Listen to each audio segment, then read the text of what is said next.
differs a lot between angel investors and venture capital firms. We have to strive for 10X's as a minimum.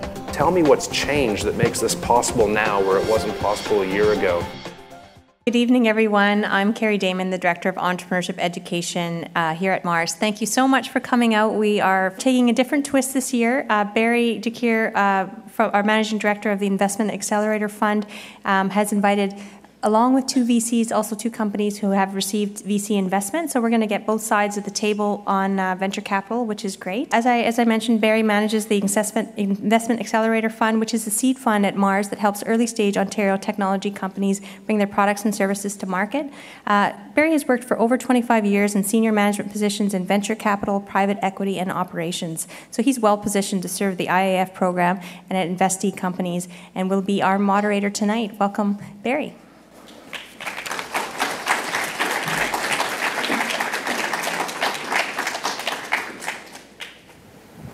Thanks, Carrie. I'm going to actually sit down and not be at the podium. I've got everybody else coming up here and joining me, so let's grab a seat, gentlemen. So this is going to be pretty informal. We're going to have a discussion up here at the panel, and then we're going to open it up for questions afterwards. So I think I have a good panel member. Should be a good evening. I got right beside me here is Bryan Kerdman. Bryan's a 35-year veteran in the technology community, but he's by no way an old school VC. He's actually an entrepreneur. I actually have a whole panel of entrepreneurs because Bryan started his own company, Bryker Data Systems, about, I guess, quite some time ago. Successfully sold it to? Quorum, which is it's split between BCE and TELUS. So he went from the entrepreneur into the VC, into venture capital, doing some of his own investing, but then joined Edgestone Partners, a great VC firm here in Toronto. Then that was sort of merged with another company, and he's now doing his own angel investing.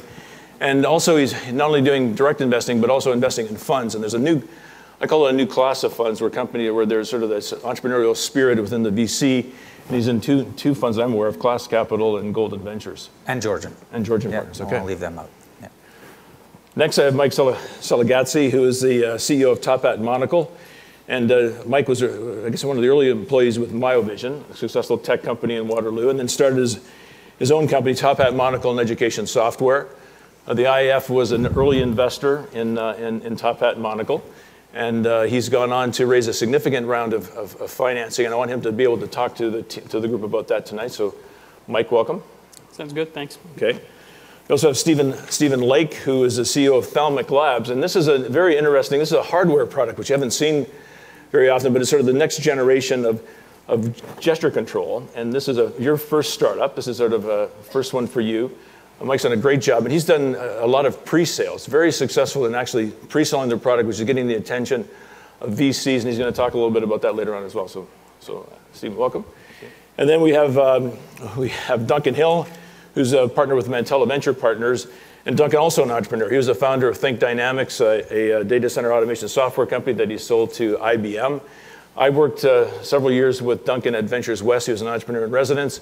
And he spun out of Ventures West along with Robin Axon to start their own fund, Mantella Ventures. And they have a very hands-on approach to it. They've been able to raise capital. They've had a success in selling one of their companies, Push Life, to Google. And again, entrepreneurial spirit, and I see this as one of the companies in the venture community that I think is really changing the face of VC in Toronto. So Duncan, welcome. Thanks, Barry. So the first thing I'm going to do is going to ask him, talk a little bit about to the venture capitalists. And we've had a situation in Canada where venture capital is just, they're saying there's a dearth of venture capital. It's been low levels of investment for the last 10 years. And the federal government has recently announced a $400 million program to kickstart the venture industry. And we're yet to see that money flow to the industry.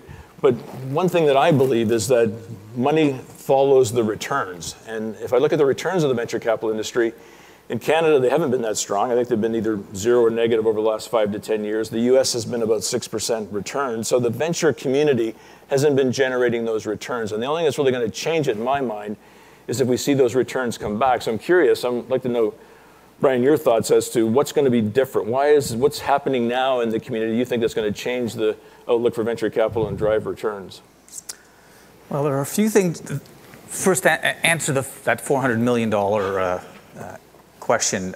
Nobody in the audience should believe that that money is going to flow down quickly enough because it goes through another layer. It's a fund of funds layer. So I think by the time it finds its way into entrepreneurs' hands, it could be anywhere 18 to 24 months. That's not good news.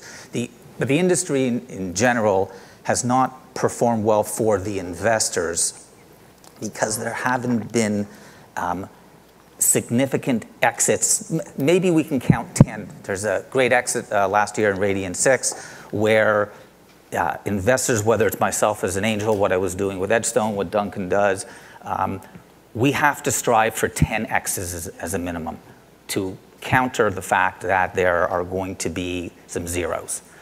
And without the prospects of large exits, the industry will not improve, in my view. And we really have to stop selling too early. And so that slide that was up there earlier about exits, the size of the exit has to improve. I think things are getting better because of these newer types of funds, and Duncan and Robin run a great operation where they have learned that you make your money in this business on the buy, not on the sell. And yeah, companies will sell for a certain amount, but if you're paying too much going in, that's going to be the problem that funds have faced in the past, and that is changing with the new generation of funds that are out there now. Duncan, what do you see changing? What do you think is going to be different this time around? You were with Ventures West, you were with some of the sort of traditional firms. What's changing in the industry that's going to drive returns? You know, I think, is this working? Can everyone hear? I'm not hearing it back, so. I think that those, you know, those returns that weren't overly stellar, you know, were really just indicative of, okay, now I hear it. Really indicative of the fact that the ecosystem here in Toronto is young. I mean, venture capital relative to Silicon Valley in the United States is pretty young up here. And I really think that success in venture capital comes from a robust ecosystem, and an ecosystem's got to consist of, you know, repeat entrepreneurs that have done it before, that are teaching the young ones that are coming along, that requires funding, obviously, but there was funding then. It requires customers that you can get access to. It requires, you know, companies that are germane to what you're trying to accomplish, where you can hire great people from, and acquirers that you can get access to. And I don't think 10 years ago Toronto was a fantastic ecosystem in that way. I'd say it's improved a huge amount since then. You know, we've got companies like Google and IBM and, you know, that are buying companies up here. We have companies up here like Facebook now and LinkedIn and Twitter's just opened an office in Toronto, Zynga. So